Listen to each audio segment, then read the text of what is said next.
أنا أعتقد هو تحرير ومن ثم احتلال.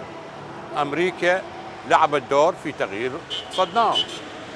الأمريكان هم اللي غيروا الواقع السياسي وطردوا صدام اللي كان ماكس على صدور العراقيين 35 سنة، والشعب العراقي فرح بسقوط صدام لأنه تخلص من الدكتاتورية وبدأت حرية الرأي والرأي الآخر.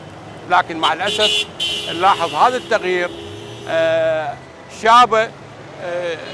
شاب جزء من مواصفات أصبح العراق من خلال التغيير جزء مرتبة أولى باللصوص، أسوأ عاصمة بغداد، كذلك أسوأ جواز سفر بغداد.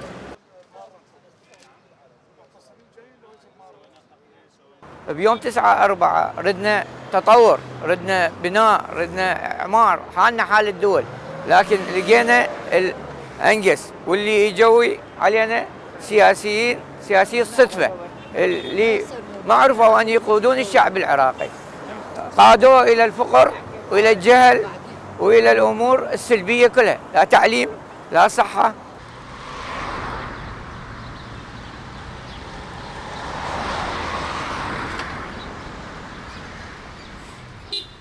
اليوم للأسف الشديد المواطن العراقي أصبح في يأس من عمره، اليوم أصبح المواطن العراقي في حالة إحباط.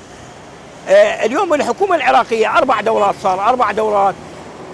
اليوم بعد الدورة الرابعة يعني صار سنة من انتهت الانتخابات ولحد الآن لم تكتمل الوزارات السيادية كالدفاع والداخلية للأسف الشديد.